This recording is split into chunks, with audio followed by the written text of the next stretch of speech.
오늘 하나님께서 주신 말씀 마가복음서 12장 35절부터 44절까지 말씀입니다. 한 절씩 교독하도록 하겠습니다. 예수께서 성전에서 가르치실 때 이렇게 말씀하셨다.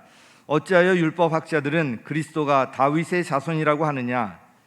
다윗이 성령의 감동을 받아서 친히 이렇게 말하였다. 주님께서 내 주께 말씀하셨다. 내가 내 원수를 내 발 아래에 굴복시킬 때까지 너는 내 오른쪽에 앉아 있어라.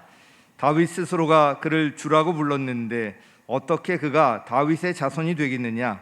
많은 무리가 예수의 말씀을 기쁘게 들었다. 예수께서 가르치시면서 이렇게 말씀하셨다. 율법학자들을 조심하여라. 그들은 예복을 입고 다니기를 좋아하고 장터에서 인사받기를 좋아하고 회당에서는 높은 자리에 앉기를 좋아하고 잔치에서는 윗자리에 앉기를 좋아한다. 그들은 과부들의 삼키고 남에게 보이려고 길게 기도한다. 이런 사람들이야말로 더 엄한 심판을 받을 것이다. 예수께서 헌금함 맞은쪽에 앉아서 무리가 어떻게 헌금함에 돈을 넣는가를 보고 계셨다. 많이 넣는 부자가 여럿 있었다. 그런데 가난한 과부 한 사람은 와서 렙돈 2닙 곧 한 고드란트를 넣었다. 예수께서 제자들을 곁에 불러놓고서 그들에게 말씀하셨다. 내가 진정으로 너희에게 말한다. 헌금함에 돈을 넣은 사람들 가운데 이 가난한 과부가 어느 누구보다도 더 많이 넣었다.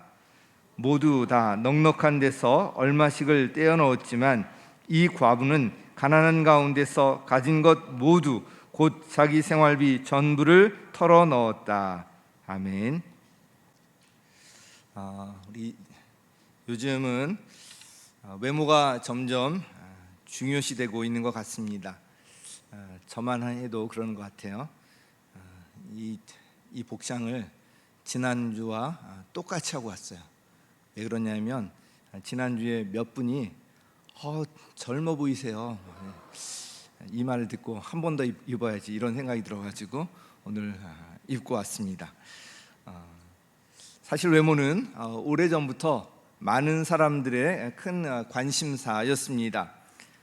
외모하면 이제 뭐 떠오르는 사람들이 이제 무슨 연예인이나 뭐 다 있을 텐데 저는 외모하면 떠오르는 또 이제 한 사람이 있습니다. 못생겨서 죄송합니다. 누구일까요? 이주일 씨가 생각나요. 아마 저랑 비슷한 연령대나 아마 그 이전도 그럴 테고요. 그 이상의 연령대에 있는 분들은 아마 잘 아실 것입니다.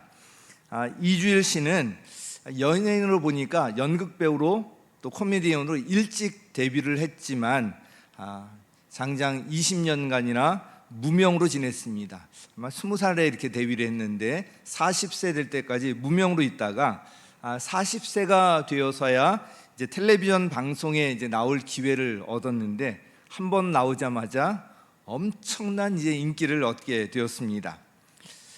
바로 이 못생긴 외모 때문이었습니다.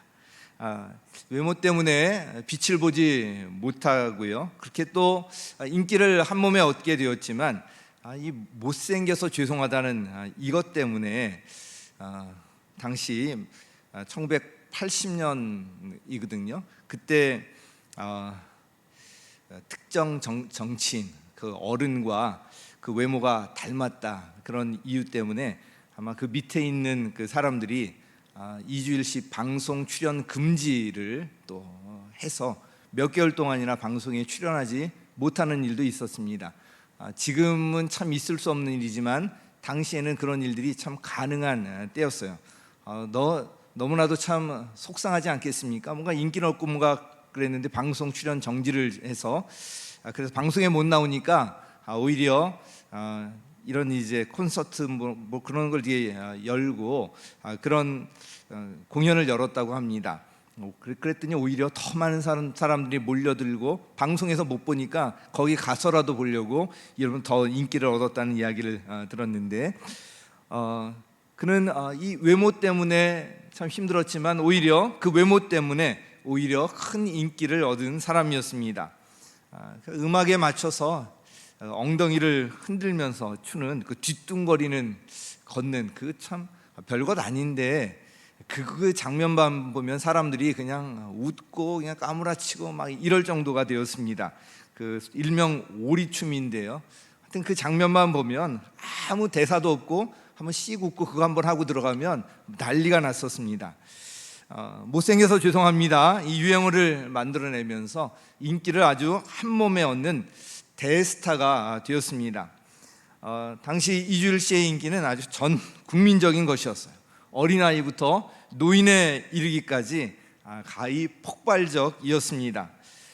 화면에 얼굴만 비춰도 그냥 웃음부터 막 나올 정도로 그렇게 아주 큰 인기를 얻었고요. 그런 대중적인 인기를 등에 업고 나중에는 국회의원이 되기도 했습니다. 안타깝게도 나중에 이제 폐암으로 사망하게 되는데요. 60대 때 이제 사망한 걸로 알고 있습니다. 폐암 말기라는 판정을 받은 이후에 그 흡연 때문에 그렇게 된 거거든요. 금연 운동에 앞장서게 되었고요. 그의 금연 광고의 효과는 그 어떤 광고 효과보다도 아주 높았다고 할 정도입니다. 그런데 그가 주목을 받고 더 인기를 얻게 된 데는 그의 내면적인 그런 아름다운 이야기가 큰 몫을 했던 것을 볼 수가 있습니다. 예를 들어서 1970년대 말에 77년이었을 것 같은데요. 이리역, 지금의 익산역입니다. 이리역에서 큰 화약 폭발 사고가 있었습니다. 정말 많은 분들에게 많은 아픔을 준 그런 사고였는데요. 그 이리시 전체가 완전히 발칵 뒤집혔습니다. 그래서 나중에 이름도 이리시에서 익산시로 이제 바꾸게 될 정도였습니다. 그 영향으로 그 근처에 있는 공연장 지붕이 무너졌었는데요. 그때 그곳에서 공연을 하던 그 하춘아 씨, 아주 유명한 이제 가수인데 하춘아 씨를 구해준 사람이 바로 이주일 씨였습니다. 당시 이주일 씨는 무명이었지만 가수 하춘아 씨를 따라다니면서 공연을 돕고 열심히 일하고 있었습니다. 하춘아 씨를 그런 위기 상황에서 구출하면서 자신은 큰 부상을 당하기도 했는데요. 그러면서도 끝까지 하춘아 씨를 구해서 나중에 하춘아 씨가 방송에 나와서 자신의 생명의 은인이라고까지 이야기할 정도였습니다. 외모 때문에 오랜 시절 무명으로 지냈던 이주일 씨, 오히려 그 못생긴 외모 때문에 큰 인기를 누렸는데요. 그 이면에 보면 그 상황에서도 꾸준히 그 활동을 이어갔고요. 또한 이런 아름다운 그 내면의 아름다운 이야기들이 그의 인기에 큰 몫을 차지했던 것을 알 수가 있습니다. 외모와 관련된 말씀을 드렸는데 하나님께서는 외모와 관련해서 어떻게 말씀하실까요? 이와 관련해서 사무엘서의 유명한 이야기 잘 아실 것입니다. 하나님께서 이제 사무엘에게 이새의 아들 가운데서 왕으로 이제 세울 사람이 있다. 그에게 기름 부으라는 그런 말씀을 주셨는데요. 그래서 이새의 아들들이 사무엘 앞으로 오게 됩니다. 만나자마자 사무엘 앞에 눈에 띄는 사람이 있었어요. 제일 맞은 엘리압이 눈에 띄었습니다. 그를 보자마자 하나님께서 이 엘리압 이 맞이를 왕으로 세우신 것이구나, 딱 속으로 그렇게 생각하고 있었습니다. 왜냐하면 엘리압은 키도 크고 외모도 아주 준수했기 때문이었습니다. 그런데 하나님께서는 그 사무엘의 마음을 보시면서 사무엘에게 오히려 이렇게 말씀하십니다. 우리 사무엘상 16장 7절 함께 읽겠습니다. 시작. 너는 그의 준수한 겉모습과 큰 키만을 보아서는 안 된다. 그는 내가 세운 사람이 아니다. 나는 사람이 판단하는 것처럼 그렇게 판단하지는 않는다. 사람은 겉모습만을 따라 판단하지만 나 주는 중심을 본다. 사람들은 겉모습, 외모, 외형적인 것 이런 것들 보고 판단하지만 하나님은 그렇지 않다는 거예요. 내면의 그 중심을 보신다는 말씀을 하고 있습니다. 그래서 우리가 꼭 명심할 말씀입니다. 오늘날 특별히 우리가 외모를 가꾸는데 굉장히 애들을 많이 쓰는데 외모 못지않게 가꿔야 할 것이 바로 이 내면의 모습이라는 것을 기억할 필요가 있습니다. 하나님께서는 외모 또 외형적인 것보다 마음의 중심, 내면의 태도를 보신다는 것입니다. 오늘 설교는 바로 이와 관련되어 있습니다. 이 수련의 주제가 나의 십자가 이제 다시 진다는 것이고요. 찬양도 참 너무나도 이제 가사가 은혜롭습니다. 제가 이 주제가를 오늘 설교 후에 그 찬양곡으로 할까 했는데 좀 어려워서 포기했어요. 많은 연습이 필요한 것 같아서. 근데 가사가 너무 참 은혜롭습니다. 자, 이 나의 십자가 다시 진다. 그러기 위해서 오늘 이 말씀이 또 관련되는 것 같아요. 하나님께서 마음 중심을 보신다는 거예요. 그 첫 번째로 우리가 알아야 될 것이 예수님을 올바르게 알아야 한다는 것입니다. 같이 읽겠습니다. 시작. 예수님을 올바르게 알아야 한다. 자, 예수님께서는 당시에 이 바리새파 사람들이나 사두개파 사람들, 헤롯 당원, 또 대제사장들, 당시 유대의 아주 지도층이라고 할 수 있는 사람들로부터 뭔가 그들로부터 좀 책 잡으려는 꼬투리를 잡으려는 그런 질문들을 받으셨는데, 오히려 그 질문에 대해서 정말 지혜롭고 놀라운 그런 답변들을 하셨고요. 그래서 그런 답변을 듣고 사람들이 경탄을 하게 되고 더 이상 감히 예수님께 묻는 사람이 없을 정도가 되었습니다. 이제는 예수님께서 오히려 질문하시면서 그들을 가르치십니다. 특히 오늘 본문에는 당시 율법을 가장 잘 알고 이 백성들을 가르치는 위치에 있던 율법학자들을 향한 경고의 말씀이 기록되어 있습니다. 원래 이제 서기관이라는 이름으로 이제 출발했었는데요. 원래 국가의 문서나 또 율법을 기록하고 필사하고 하던 일을 담당하던 사람들이 바로 이제 서기관들이었는데요. 그런데 바벨론 이 포로 생활 이후부터 이들은 좀 그 일에서 이제 떠나거나, 또 어떤 사람들은 율법을 보존하고 연구하면서 또 가르치는 율법학자로 좀 세워지게 되고요. 그 역할을 담당하게 됩니다. 그래서 이제 성경 번역본들을 보면 서기관이라고 번역하기도 하고요. 우리 성경처럼 율법학자로도 이제 번역이 되는데, 그런 과정 때문에 그렇습니다. 이제 같은 이제 사람들을 지칭하는 것이라고 생각하면 되겠습니다. 우리가 사용하는 여기에는 율법학자라고 번역되어 있습니다. 어떻든 이들은 점점 백성들의 존경을 받게 되었고요. 또 당시에 주로 종교 재판이 많지 않았습니까? 그래서 율법적 판단이 필요했기 때문에 재판에도 관여하게 되고 하는 관여하는 일들이 많아지게 되었습니다. 그래서 백성들은 이들을 보통 랍비라고 부르곤 했는데요. 예수님을 랍비라고 부르기도 했었죠. 자, 율법학자들은 그리스도는 다윗의 자손으로 오신다 이렇게 가르쳤는데, 이에 대해서 예수님께서 그 가르침에 대해서 반문하시면서 이렇게 말씀하십니다. 36절 함께 읽겠습니다. 시작. 다윗이 성령의 감동을 받아서 친히 이렇게 말하였다. 주님께서 내 주께 말씀하셨다. 내가 내 원수를 내 발 아래 굴복시킬 때까지 너는 내 오른쪽에 앉아 있어라. 자, 다윗이 성령의 감동을 받아서 말한 것인데요. 여기 보면 주님께서 내 주께 말씀하셨다. 이 주님, 주, 이게 계속 반복되어 나오기 때문에 우리 성경을 보면 이 주님께서 내 주께 이 반복되어 나오는 구절들이 여러 구절이 있는데, 그래서 아마 혼동이 될 수도 있을 것 같은데요. 앞에 이 주님께서의 주님은요, 여호와 하나님을 가리킵니다. 그리고 뒤에 주는 예수 그리스도를 지칭하는 그런 말입니다. 유대인들은 하나님의 이름을 신성시했기 때문에 그 이름을 함부로 부르지 않았습니다. 하나님의 이름이 나올 때는 의도적으로 피해서 주라는 뜻의 아도나이, 바로 이것을 넣어서 그냥 읽곤 했는데요.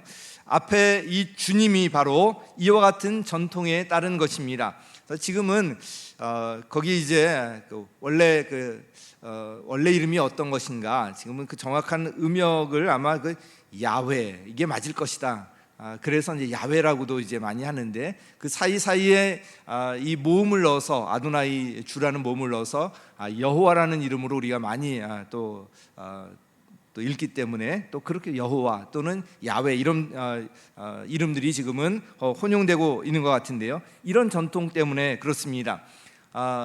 바로 하나님의 이름을 망령되이 일컫지 말라는 이것 때문에 바로 이렇게 또 번역이 된 것입니다. 시편 110편 1절을 인용하신 말씀인데요, 예수님께서는 이어서 이렇게 말씀하십니다. 37절 같이 읽겠습니다. 시작. 다윗 스스로가 그를 주라고 불렀는데 어떻게 그가 다윗의 자손이 되겠느냐. 많은 무리가 예수의 말씀을 기쁘게 들었다. 자, 다윗이 바로 주님께서 내 주께 말씀하셨다, 내 주께 이렇게 말씀하지 않았습니까? 그러니까 어떻게 그 메시아 그리스도가 다윗의 자손이 되겠느냐, 이런 말씀이에요. 이 말씀은 그리스도가 다윗의 자손으로 오신다는 것을 부정하는 말씀이 아닙니다. 다윗의 자손으로 오시지만 그리스도는 단지 사람으로만 또는 정치적 해방자로만 생각하면 안 된다는 그런 말씀입니다. 당시 유대인들은 이 그리스도, 이 메시아를 기다리고 있었습니다. 이 그리스도나 메시아는 의미가 같습니다. 바로 뭐죠? 기름 부음을 받은 자, 같은 의미인데 메시아는 히브리식 이름이고요, 그리스도는 바로 헬라식 이름입니다. 둘이 같은 의미를 갖고 있습니다. 어떻든 이 메시아가 오셔서 로마의 지배에서 이스라엘 나라를 해방시킬 것이다, 이런 이제 기대를 갖고 있었습니다. 그런데 예수 그리스도는 그것을 넘어서는 분이십니다. 다윗이 내 주라고 불렀듯이 그리스도는 바로 태초부터 계셨던 하나님이셨던 것입니다. 태초부터 계셨던 하나님의 아들이 이 땅에 사람으로 오셨던 것입니다. 이것은 우리의 신앙에도 중요한 메시지를 줍니다. 이제 기독교 배경을 갖고 어려서부터 신앙생활 하신 분들 중에 하나님께 교회는 다니지만 더 가까이 나가지 못하는 분들, 아예 교회를 나가지 않는 분들, 이런 분들이 계시는데, 보면 하나님에 대한 원망이나 상처가 있는 분들이 있습니다. 예를 들어서 정말 사랑하는 아버님이나 아버지나 어머니, 정말 중병에 들어서 치유해 달라고 간절히 기도했는데 그럼에도 불구하고 그냥 돌아가셨을 경우에 그것이 마음에 상처로 남아 있는 거예요. 왜 하나님께서 내 기도를 들어주지 않으셨는가? 정말 하나님이 살아계신가? 이게 이제 마음에 상처가 되어서 더 이상 하나님 앞에 가까이 나가지 못하고 기도하는 것도 꺼려하고 그렇게 이제 되는 경우가 생긴 것입니다. 물론 하나님께서는 지금도 우리의 기도에 응답하시고요, 이 기도응답과 관련해서는 또 자세한 설명이 필요하겠지만 어떻든 우리의 기도를 외면하지 않으시고 지금도 응답하십니다. 그런데 우리 기도가 여기에만 머물면 안 된다는 거예요. 내가 구한 대로 하나님께서 주시는가, 내가 기도한 대로 응답하시는가, 이에 따라서 우리의 신앙이 좌우되면 그것은 그냥 우리 신앙이 그냥 기복신앙에 이제 머물게 되고요, 하나님을 주인이 아니라 내가 부리는 종, 나를 뒷바라지하는 종 정도로 취급하는 것과 같은 것입니다. 그래서 우리가 꼭 기억할 것이 있습니다. 예수님께서 이 땅에 오신 근본적인 목적이 어디에 있는지, 바로 예수님에 대해서 예수님을 잘 알아야 한다는 것입니다. 예수님이 이 땅에 오신 목적에 대해서 여러 가지 구절들이 있지만 우리 요한일서 3장 8절 말씀 함께 읽겠습니다. 시작. 죄를 짓는 사람은 악마에게 속해 있습니다. 악마는 처음부터 죄를 짓는 자이기 때문입니다. 하나님의 아들이 나타나신 목적은 악마의 일을 멸하시려는 것입니다. 자, 이 악마에게 속해 있다, 세상에 속해 있는 것, 바로 이 악마에 속해 있다고 하고요, 바로 이 죄를 짓는 것, 악마가 죄를 짓는 사람 자기 지배 아래 두려는 것인데, 이런 일들을 좀 멸하시려고, 악마의 일을 멸하시려고 오신 것이라고 말씀하고 있습니다. 죄 아래 묶여 있는 이 사람들을 거기서 해방시키시고 그들에게 생명을 주시고 구원하시려는 것, 그것이 바로 이 땅에 예수님께서 오신 목적이라는 거예요. 영혼을 구원해서 영원한 생명을 얻도록 하려 하시려는 것이 바로 근본 목적이라는 것입니다. 이 죄에서 벗어나기 때문에 예수 안에서 우리가 자유를 누릴 수가 있습니다. 삶 가운데서 어둠이 물러나게 되고요, 죄로 인한 저주에서 해방되어서 참 기쁨을 얻게 됩니다. 그리고 이런 자유와 기쁨 속에서 우리가 영원한 기쁨을 누리게 되는 것입니다. 자, 그런데 이를 위해서 필요한 것이 있습니다. 바로 십자가의 고난, 희생이 필요했던 것입니다. 죄 문제가 반드시 해결되어야 했기 때문이었습니다. 더 큰 승리를 위해서는 바로 이 고난이 수반된다는 것을 알 수가 있습니다. 성경의 한 예로 스데반, 정말 성령 충만하고 지혜 충만하고 정말 앞이 창창한 그런 젊은이였습니다. 그런데 이 젊은 나이에 그만 순교를 당하고 맙니다. 돌에 맞아 죽는 거예요. 이 세상적으로 볼 때 얼마나 비참하고 얼마나 아깝겠습니까? 모두 다 실패했다고 생각할 수 있을 것입니다. 세상적으로 볼 때는 스데반은 젊어서 그냥 죽은 그런 비참한 인생을 살다 간 사람으로 그냥 생각할 수도 할지도 모릅니다. 그런데 그의 죽음은, 그의 순교는 실패가 아니었습니다.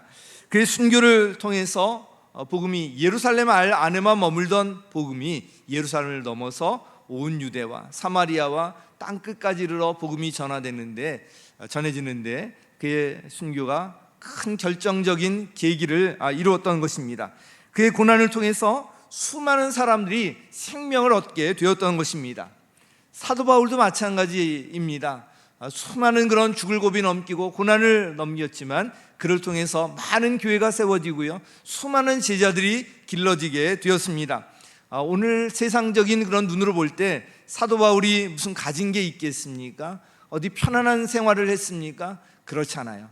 정말 고난의 연속이었는데, 그런데 그 사도 바울을 통해서 하나님께서 놀라운 일들을 이루시는 것을 볼 수가 있습니다. 그러므로 우리가 신앙생활하면서 고난을 겪을 때, 또 하나님의 일을 하면서 어려운 일을 당할 때, 그것이 만약에 나의 죄로 인한 것이다 깨달아지면 죄는 즉시 회개해야죠. 그런데 그렇지 않다면 더 큰 것을 바라보고 그 고난 속에서도 견디면서 잘 이겨나가면 오히려 하나님의 더 큰 일들을 볼 수가 있기 때문에 그런 속에서 오히려 우리가 감사할 수가 있는 것입니다. 고난이라는 겉모습, 외적인 것을 볼 때는 다 실패한 것 같지만 그 내면에 숨어있는 그런 하나님의 깊은 의미를 바라볼 때 우리는 고난 속에서도 승리하는 신앙생활을 해나갈 수가 있는 것입니다. 오늘 이 겉모습과 하나님께서 보시는 내면의 태도, 중심을 보는 것과 관련해서 두 번째 말씀은요, 직분은 대접받으려고 주신 것이 아니라 섬기라고 주신 것이라는 것입니다. 같이 읽겠습니다. 시작. 직분은 대접받으라고 주신 것이 아니라 섬기라고 주신 것이다. 오늘 말씀 38절 39절 함께 읽겠습니다. 시작. 예수께서 가르치시면서 이렇게 말씀하셨다. 율법학자들을 조심하여라. 그들은 예복을 입고 다니기를 좋아하고 장터에서 인사받기를 좋아하고 회당에서는 높은 자리에 앉기를 좋아하고 잔치에서는 윗자리에 앉기를 좋아한다. 앞서 말씀드렸듯이 당시 율법학자들은 지도자 위치에 있는 사람들이었고요, 율법을 연구하고 해석하고 가르치는 위치에 있는 사람들이었기 때문에 사람들의 존경을 받는 그런 위치에 있었습니다. 38, 39절 말씀을 보면 예복을 입고 다니기를 좋아하고 장터에서 인사받기를 좋아하고 회당에서 높은 자리에 앉기를 좋아하고 잔치에서는 윗자리에 앉기를 좋아한다. 이 겉에 나타나는 모습을 보면 꼭 제 얘기 같아서 굉장히 충격을 받았는데요. 그래서 예복을 입고 다니기를 좋아한다. 제가 일부 예배 때 저 가운 안 입는데요 그랬더니 또 저희 아내가 이것도 오해하는 사람도 있으니까 그 말은 좀 빼고 했으면 좋겠다. 또 이제 이렇게 또 이야기해 줬는데 웃으라고 하는 이야기거든요. 장터에서 인사받기를 좋아한다고 되어 있는데 제가 그래서 먼저 좀 인사를 하려고 노력하고 있습니다. 또 회당에서 높은 자리에 앉기를 좋아한다고 되어 있는데 저는 그 사진 찍을 때도 가운데를 피하려고 그러고요, 사이드에서 좀 찍으려고 그러고, 그 키가 크지 않은데도 뒷자리에 가서 까치발을 들면서 간신히 얼굴을 나오면서도 뒷자리에서 찍으려고 합니다. 결코 제가 앞자리에 가운데 서는 걸 좋아하지 않아요. 그럼에도 불구하고 저를 앞으로 자꾸 끄시기 때문에 어쩔 수 없이 제가 앞자리 가운데서 찍는 사진들이 있을 뿐입니다. 네, 웃으라고 드리는 말씀이에요. 아마 율법학자들도 일부러 이렇게 하려고 하지 않으려고 해도 아마 사람들이 그냥 그렇게 하도록 했을 것 같아요. 그런데 이런 이제 말씀을 예수님께서 하신 이유가 그냥 이 하나하나 자체가 잘못되었다는 것이 아니라 예수님께서 이 말씀을 하신 이유가 있습니다. 바로 이 율법학자들의 태도를 지적하신 말씀이에요. 이어지는 40절 말씀을 보면 잘 알 수가 있습니다. 40절 함께 읽겠습니다. 시작. 그들은 과부들의 가산을 삼키고 남에게 보이려고 길게 기도한다. 이런 사람들이야말로 더 엄한 심판을 받을 것이다. 자, 과부들의 가산을 삼킨다고 말씀하고 있는데요, 과부들이 어떤 사람들입니까? 정말 외롭고 돌봄이 필요한 사람들 아닙니까? 율법학자의 이런 위치에 있다면 과부를 돌보고 도와주어야 하는 것이 마땅한 일 아닙니까? 그런데 오히려 과부들의 가산을 삼켰다고 기록하고 있습니다. 정확히 어떻게 했는지는 알 수가 없지만 아마 이 과부들을 위해서 뭔가 기도해 준다고 하면서 그들에게 금전을 요구하는 것과 같은 이런 이제 행동을 하지 않았나, 예수님께서 이런 모습을 지적한 것이 아닌가 생각이 됩니다. 어떻든 과부를 돌보아야 할 위치에 있는 사람이 오히려 과부의 가산을 삼키는 일을 했던 것이 바로 이 당시 율법학자들의 모습이었습니다.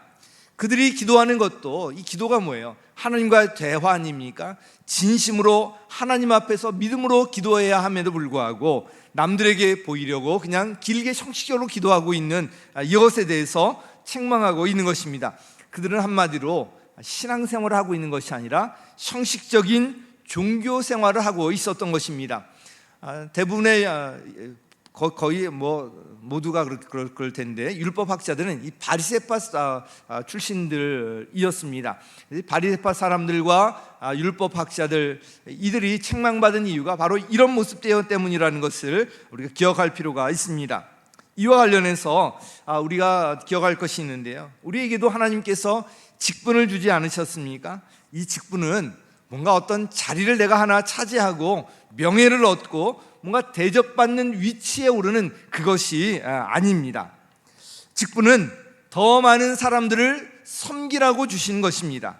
그러므로 직분이 올라가면 올라갈수록 우리가 더 섬기고 희생하고 더 헌신해야 하는 것입니다. 저와 같은 목회자들을 포함해서 우리 직분자들은요, 이 코로나19로 인한 이런 어려움이 지속되고 있는 이런 가운데서 오히려 더 적극적으로 예배의 자리를 지키고 또 주변을 돌아보고 더 적극적으로 섬기고 희생하며 살아야 하는 것입니다. 저를 돌아보면서 참 이 말씀을 드리기가 참 저 자신도 부끄럽지만, 그러나 저도 이 설교를 듣는 자의 위치에서 참 이렇게 해야 한다는 것을 말씀드리고 있습니다. 직분 주신 이유가 직분이 올라갈수록 더 섬기라고 하신 것이라는 것을 가슴에 새길 필요가 있습니다. 이와 관련해서 39절 마지막에 나오는 이런 사람들이야말로, 40절 마지막에 나오죠. 이런 사람들이야말로 더 엄한 심판을 받을 것이다. 이 직분에는 더 큰 책임이 따른다는 것입니다. 하나님의 경고의 말씀으로 들을 필요가 있습니다. 자, 하나님께서는 이 겉모습이 아니라 내면의 태도를 보신다는 것과 관련해서 말씀드리고 있는데요, 세 번째로는 그래서 하나님은 외형보다 내면의 태도를 보신다는 것입니다. 같이 읽겠습니다. 시작. 하나님은 외형보다 내면의 태도를 보신다. 우리 41절 42절 함께 읽겠습니다. 시작. 예수께서 헌금함 맞은 쪽에 앉아서 무리가 어떻게 헌금함에 돈을 넣는가를 보고 계셨다. 많이 넣는 부자가 여럿 있었다. 그런데 가난한 과부 한 사람은 와서 렙돈 2닙 곧 한 고드란토를 넣었다. 당시 예루살렘 그 여인의 뜰, 여기 이방인은 못 들어가지만 여인들도 들어가고 남자들은 물론이고 들어갈 수 있는 곳에 나팔 모양의 헌금함이 13개가 놓여 있었다고 합니다. 예수님께서는 바로 그 헌금함 맞은 쪽에 앉아서 헌금하는 사람들을 지켜보고 계셨습니다. 헌금함에 헌금을 많이 넣는 부자가 여럿 있었다고 나와 있습니다. 이들은 굉장히 뭔가 자신만만하게 그렇게 아마 헌금을 했을 것 같아요. 그런데 그런 반면에 가난한 과부 한 사람이 와서 헌금함에 렙돈 2닙을 넣었다고 되어 있습니다. 렙돈은 당시 이스라엘에 있는 이 팔레스타인에서 통용됐던 가장 적은 금액 단위의 화폐 단위였습니다. 고드란트라는 말이 나오는데요, 이것은 로마의 가장 작은 화폐 단위였다고 합니다. 지금으로 환산하면 1달러 정도인 것 같습니다. 금액이 이게 얼마 안 되기 때문에 아마 헌금함에 와서 이 가난한 과부는 그것을 넣기도 참 부끄러웠을 것 같아요. 그런데 이 모든 모습을 예수님께서 지켜보고 계셨고요, 예수님의 평가는 완전히 달랐습니다. 헌금함에 헌금을 돈을 넣은 사람들 가운데 이 가난한 과부가 어느 누구보다도 더 많이 넣었다고 이렇게 칭찬하셨습니다. 그 이유가 이어서 나오는데요, 44절 함께 읽겠습니다. 시작. 다 넉넉한 데서 얼마씩을 떼어 넣었지만 이 과부는 가난한 가운데서 가진 건 모두 곧 자기 생활비 전부를 털어 넣었다. 이 헌금을 하고 싶어도 참 헌금을 할 수 없는 그런 형편에 있는 분들이 이제 계시는데요, 참 이 말씀이 위로가 되었으면 좋겠습니다. 주님께서는 얼마나 많은 금액을 헌금을 했는가, 즉 헌금에 대한 평가를 그 액수를 가지고 하지 않는다는 것입니다. 여기 이제 자기 생활비 전부를 드렸다, 털어 넣었다, 이런 이제 말씀이 있는데, 그러면 생활비 전부를 드려야지 이게 진짜 헌금인가, 또 뭐 이렇게 생각하는 분들이 계실지도 모르겠는데, 그런 뜻이 아닙니다. 바로 헌금에 담긴 정성과 희생에 관한, 마음 중심에 관한 그런 말씀이에요. 즉 주님께서는 얼마나 많은 금액을 드렸는가, 이것보다 얼마나 정성스러운 마음으로, 얼마나 희생하는 마음으로 헌금을 드렸는가, 이것을 보신다는 것입니다. 그래서 금액이 적더라도 거기에 뭔가 정성이 담기고 희생이 담기게 되면 그 누구보다도 많은 헌금을 했다고 받아주시는 것입니다. 그래서 적은 금액도 큰 금액으로 받아주신다는 것입니다. 이 말씀이 참 우리들에게 큰 교훈이 되었으면 좋겠습니다. 또한 상대적으로 재산이 많은 분들에게는 이 말씀이 또 이제 경고의 말씀이기도 한 것 같습니다. 하나님께서는 우리의 외형보다 내면의 태도를 보십니다. 그래서 헌금을 다른 사람들보다 많이 드린다고 자랑할 것도 아니고요, 이렇게 드릴 수 있다는 것, 그것을 참 감사하는 마음으로 드리는 그 마음의 중심 태도가 참 중요하다는 것을 알 수가 있습니다. 하나님은 외적인 것, 외형의 어떤 것을 보시는 것이 아니라 내면의 마음 중심, 내면의 그 태도를 보신다는 것을 꼭 기억하셨으면 좋겠습니다. 이와 관련해서 오늘 드린 3가지 말씀 꼭 기억하시기 바랍니다. 예수님을 우리가 올바르게 알아야 한다는 것입니다. 이게 무슨 기도에서 바로 이루어지고 또 뭐 이것 가지고 신앙이 좌우되는 것이 아니라 더 큰 것을 바라볼 필요가 있다는 것을 기억하시고, 우리에게 닥친 고난에 대해서 그 깊은 의미를 다시 한번 생각해 볼 필요가 있다는 거 말씀을 드렸고요, 또 직분은 대접받으라고 주신 것이 아니라 섬기라고 주신 것이라는 것, 그리고 이런 어려운 시기에 오히려 더 책임을 다하는 것이 직분자의 태도라는 것을 말씀드렸고요. 하나님은 외형보다 내면의 태도, 가난한 과부의 아주 작은 헌금을 가지고 누구보다도 더 큰 금액을, 많은 금액을 넣었다는 이 말씀과 관련해서 말씀을 드렸습니다. 오늘 이 말씀을 기억하시고요, 하나님의 칭찬과 상급을 많이 받는 저와 여러분 되시기를 예수님의 이름으로 간절히 축원합니다.